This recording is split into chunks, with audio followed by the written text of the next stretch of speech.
the next set of questions. So, all right, someone decides, hey, I want to invest in Bitcoin. Rob, maybe walk through just how can a corporation do it, a publicly traded company? What are the different paths or avenues to do so?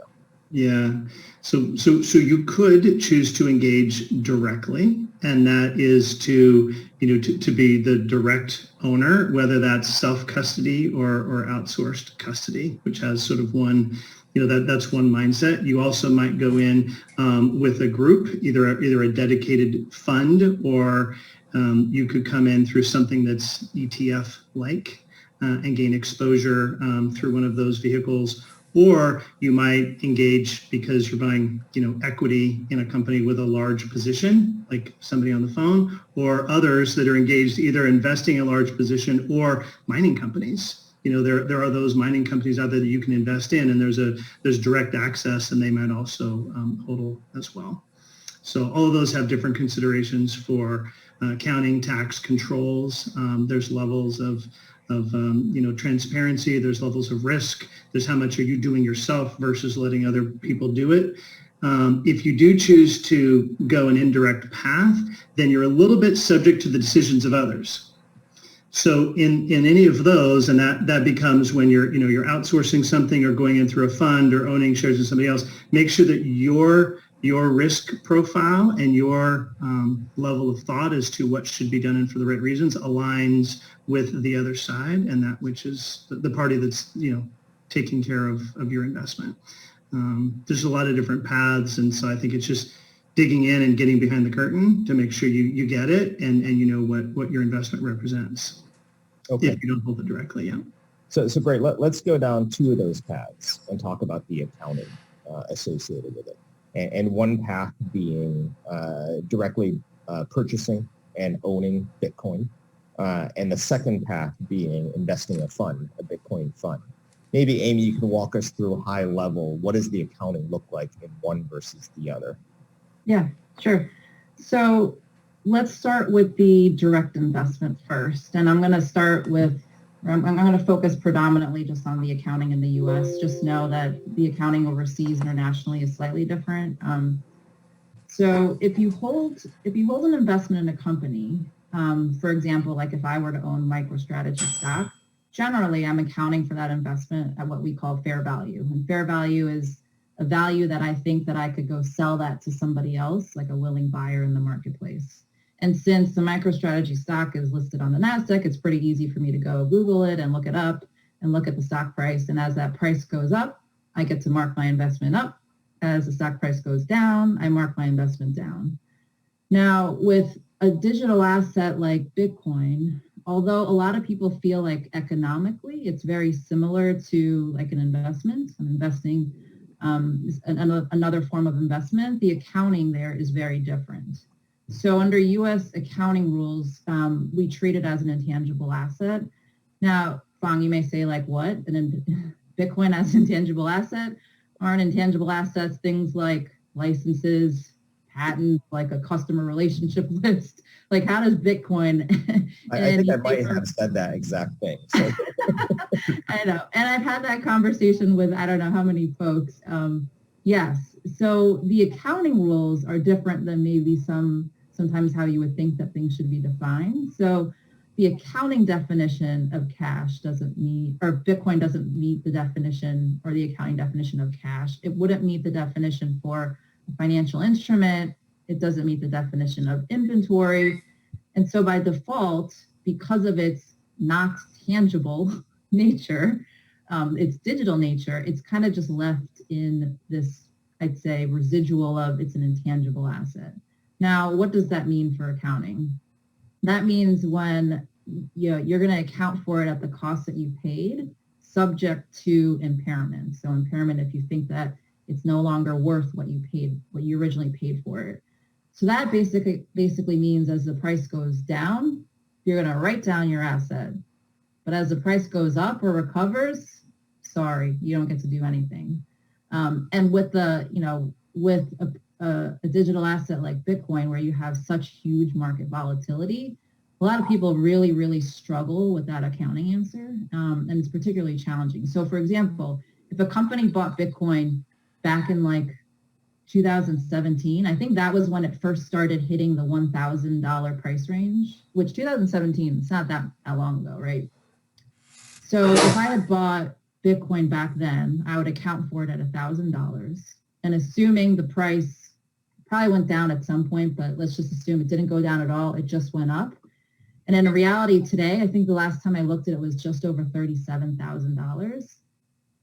It may be worth $37,000 because I can go sell it to Rob today for $37,000, but on my accounting books and records, it's still reflected as $1,000. And that's the trouble with this accounting model. And I'll talk a little bit more later about, hopefully about how, what you can do with that accounting model, but, that's if you actually hold it as an investment.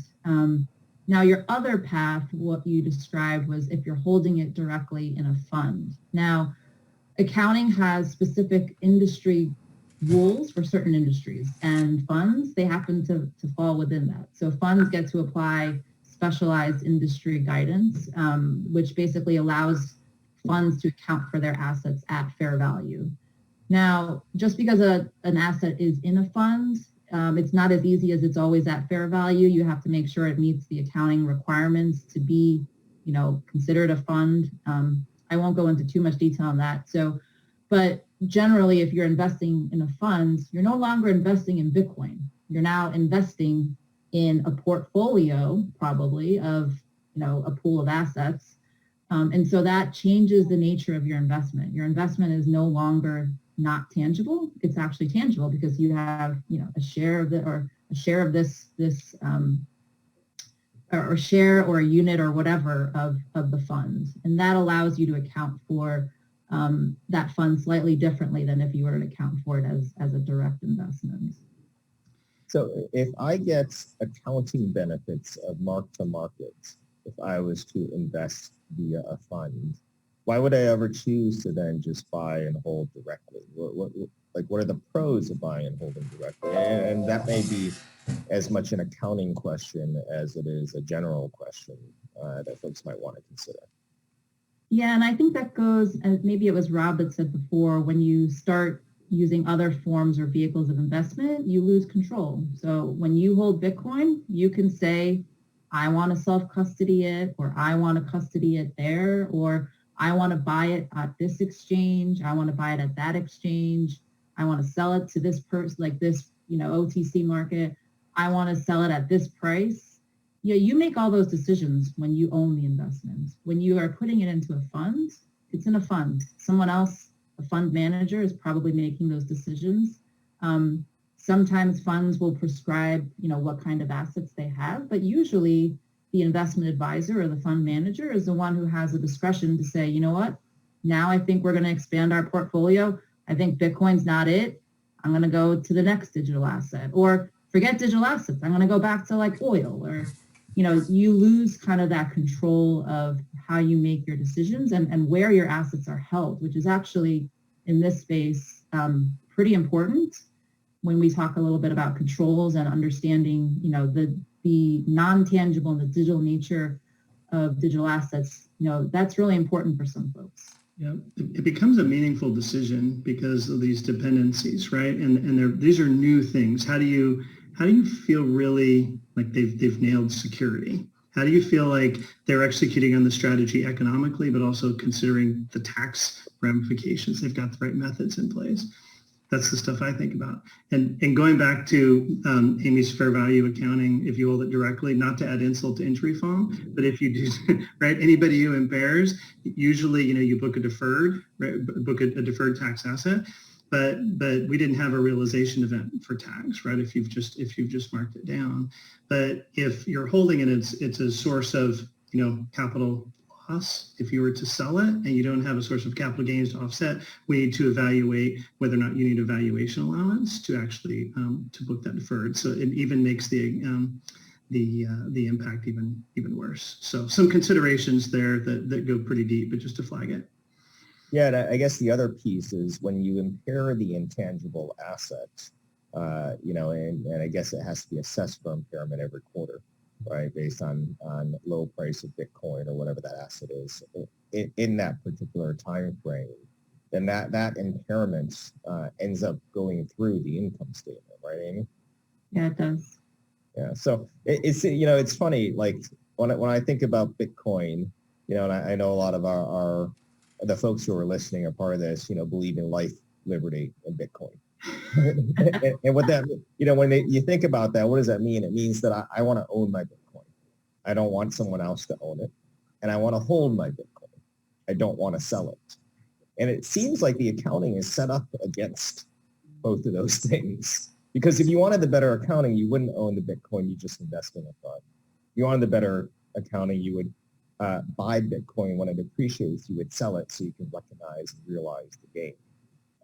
So it's not great. Amy, what are you going to do to fix this for us? I don't mean it that way. I mean, so you were at the FASB, you're on this AICPA working group. What do you think is going to happen next? Well, so unfortunately, the AICPA and the working group, we've done a lot of great work. There's a practice aid that goes through a lot of both not only the accounting, but also the auditing issues. And I'd say that practice aid is not only for auditors, it's for people who will be audited. So you know what your auditors are thinking about. But the practice aid and the working group are really focused on how do we think about these transactions in light of today's guidance? The AICPA and certainly the task force doesn't have the jurisdiction to set the accounting rules. That's all with the FASB. That's been given to them by the SEC. So absent the FASB coming up with, changing standard setting, I think this is the model that we'll ultimately be in. Now, I mentioned I started that research agenda, the research on the pre-agenda project. Sorry, that was a mouthful. When I was at the FASB, when I left the FASB, that was still underway in terms of, the FASB doing research and outreach. Just last fall, they did have a public board meeting that talked about that agenda request. And at that board meeting, the board voted 7-0, so unanimously, to decide not to add a project. So I don't think that bodes well for any change anytime soon. Usually, I'd say standard setting, is a long process. And if they decided not to add a project back then, that's not to say they may not. They did say that they were going to monitor and, see how the industry changes and companies' use and prevalence of digital assets changes. So there could always be a project in the future, but it'll be up to the FASB to decide whether to add that project or not. And I will say, Phong, a lot of people who I talk to say, you're absolutely crazy. That cannot be the right accounting. But at that board meeting, the board members talked and they pretty much reaffirmed that intangible asset model that practice has been kind of going to. So I'm not crazy. I'm just trying to figure out how to account for these within existing GAAP. And so I think we're stuck with this model for now.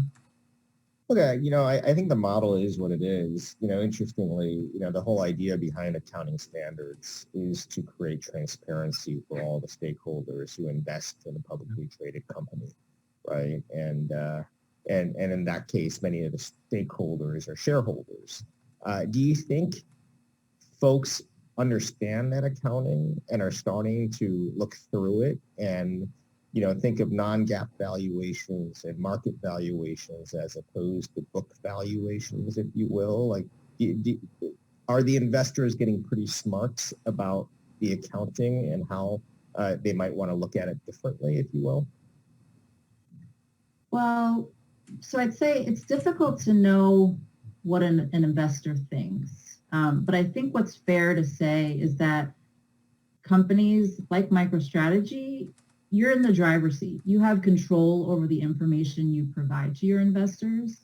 And so while the accounting results may, cause the asset to be recorded as an intangible, a company can provide the right level of disclosures that they feel is meaningful to their investors, not only in your financial statements, but in your investor presentations, et cetera, on your website. That explain kind of how the accounting, so what was the cost basis? What impairment did I record this past period? What's my life-to-date impairment?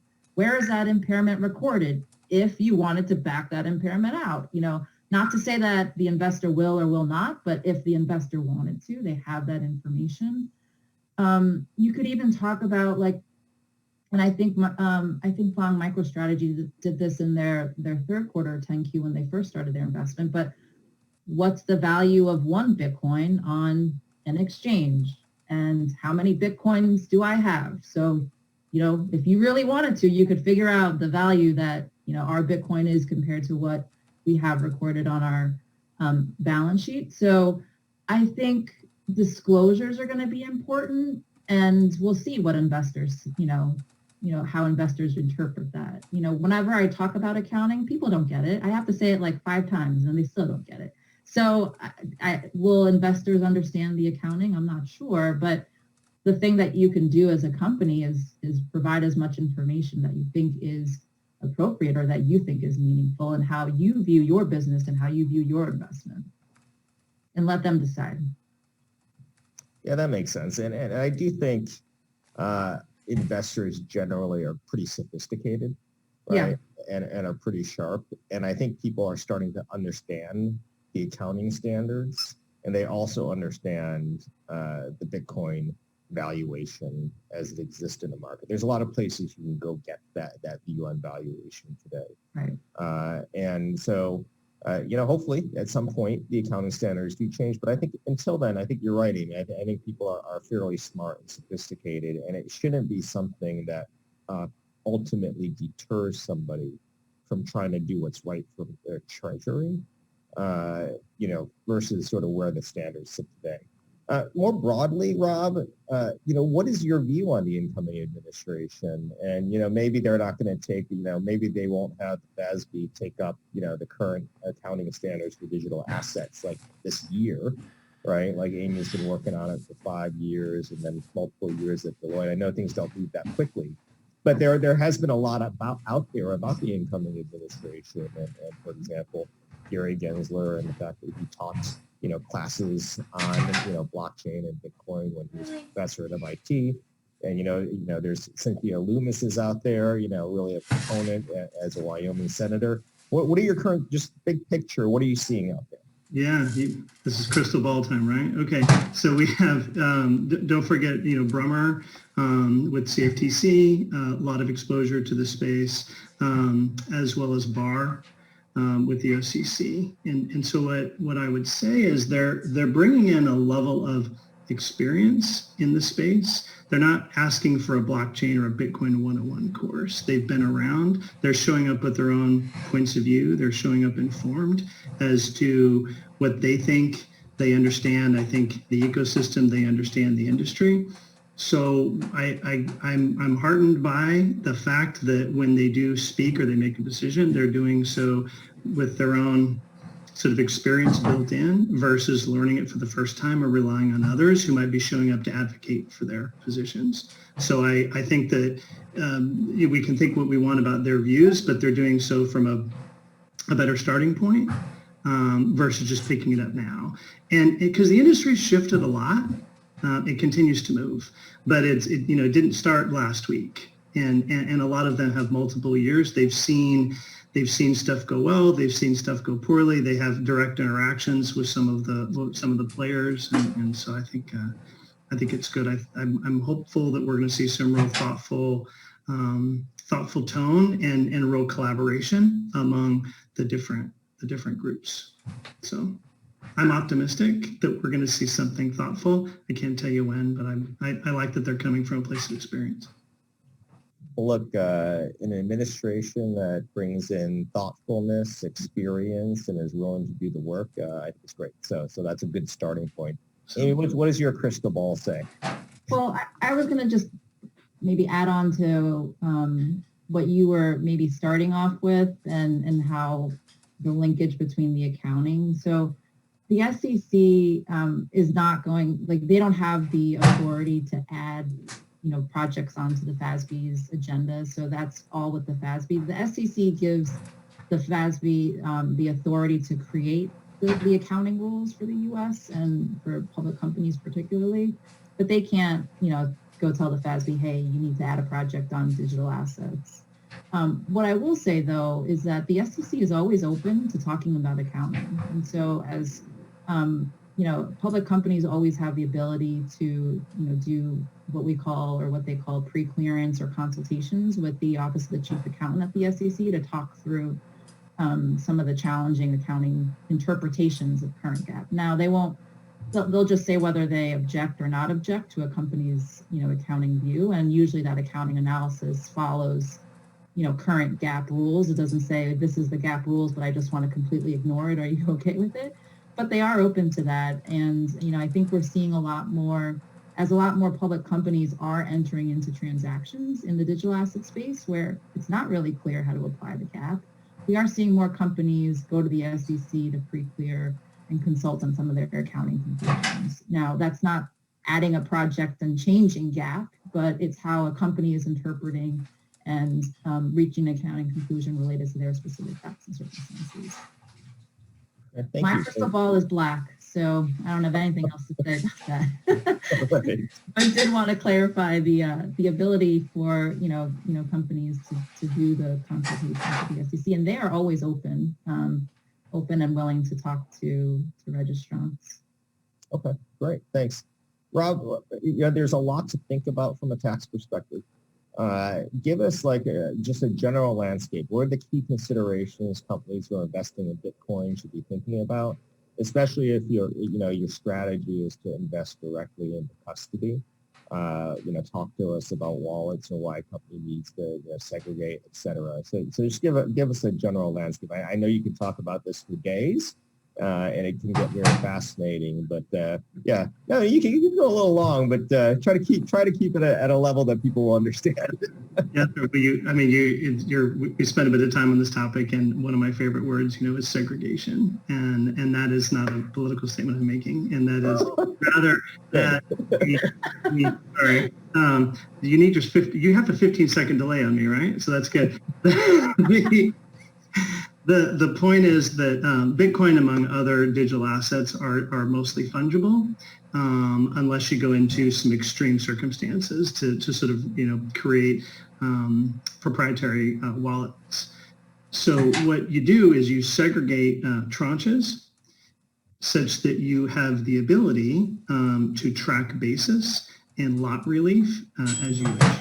So if you were an OG and you had a bunch of $300 basis Bitcoin, and then later on you increased it 1,000, and then you kept on going over time, and 10,000 and 30, and then even up to 40, you would like those tranches to be segregated into different wallets or addresses so that you can choose if I'm going to sell some if I'm going to diversify, if I'm going to shift something around. I want to match what the current price is probably to the tranche that I have it at to minimize my gain, right? If you don't appropriately segregate your digital assets, then it's believed to be very difficult to use specific identification. So you would be instead bound by FIFO, first in, first out, which is not super helpful in a bull market. So we talk a lot about wallet structures, we've spoken about that, and we coach others. That means different things to different people, and it may be different times that you invest, different tranches like that. It may be a band of or a range of values, etc. Character is another thing that we think about a lot. If you're investing, then that's probably going to be a capital asset in nature. If it's used in your trade or business, then that could be ordinary trade or business property, and that gets to other methods you might employ. It gets to sourcing. It gets to other things. And so we talk about character. Entering or exiting a fund or a corporation using Bitcoin as an investment, a little different than using fiat currencies. And so it's really important to make sure that your general rules, your general thoughts around non-recognition events and contributions or distributions, that's different. It doesn't always work the same. And so we're not dealing with traditional commodity securities and fiat here. And so you look at the rules to apply. How do the characteristics of that digital asset work with those rules, and then you figure it out. And then it's really the products. Now we're seeing financial instruments, financial products being developed, loans, DeFi. And so, while the economics may be similar to other instruments with other types of assets, because it's a digital asset, we again look to what it is, how do the rules apply, and then get back to recognition, sourcing, basis tracking, and all the rest. So there's just sort of a high level overview of some of the things we think about. If you want to talk about loans and digital asset loans and the accounting for digital asset loans, you think the intangible asset is bad, this accounting is bad. Okay. We'll spare the audience from that accounting. Come talk to me if you're interested. That'll be the next course, the next video, if you will. Rob, two other things on the tax side. When someone wants to move their Bitcoin that they have in custody from one custodian to another, what are the tax impacts of that? Yeah, if it's yours and you're just moving it between custodians, that should be a non-recognition event. Know that the optics are important though, because these are if it's an on-chain transaction, then that is transparent to you, to the regulators, to everybody. And so the default presumption may be that it moved because of a transaction, not just because of where you held it. So this is where you want to have intentionality behind the documentation, saying, no, I just moved it. It now sits over here. Got it. Well, and that's nice. So what about investing in Bitcoin or holding your Bitcoin onshore versus offshore funds, right? And tell us about sort of, for companies that may have, cash or fiat currencies that are offshore and they wanted to invest in Bitcoin without repatriating, or should they repatriate? Just talk to us a little bit about that. Yeah, no, it's a good question, and it really depends on the lens you're applying from where you're coming from. So U.S. investors now, if you're a corporate, then it sort of doesn't matter now because everything's taxed in the U.S. on a real-time basis. There's not real motivation to do that. But if you are moving it because you need to deploy capital into a non-U.S. subsidiary just because they need something there for ratios or other regulatory requirements, know that digital assets don't cross borders as gracefully as fiat currencies. So you got to watch for what that transaction looks like. You also have to look for perhaps withholding tax obligations, how that fits into the treaty network and the two different jurisdictions we're discussing. Others may be sensitive, other non-U.S. as an example, holding digital assets here in the U.S. Then different considerations there, effectively connected income basically. And so people rethink when you're using digital assets for different reasons. Let's play the risk game and how it could be conceived, and do you need to structure around it? Okay, awesome. So things to think about there. All right, this is great. Thank you so much. Maybe we can close with both of you. Last words of advice. Someone is in this call or is watching this video and saying, hey, look, I'm ready to do this. I want to invest in Bitcoin.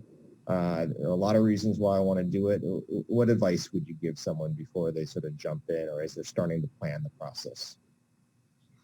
Amy? Yeah, thanks, Rob. I'll start. So we talked a lot about accounting and tax in our session today. We didn't really have that much time to talk about internal controls.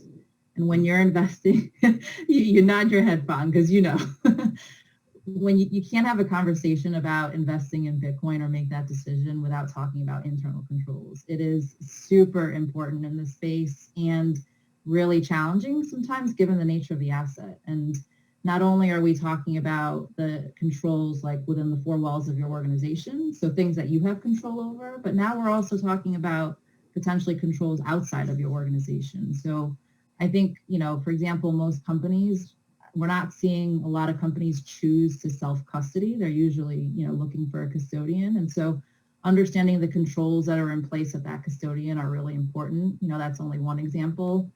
Our white paper, Phong, that you mentioned, talks a lot about, some of the considerations related to controls, but I can't be a true auditor at heart without not having a conversation about internal controls.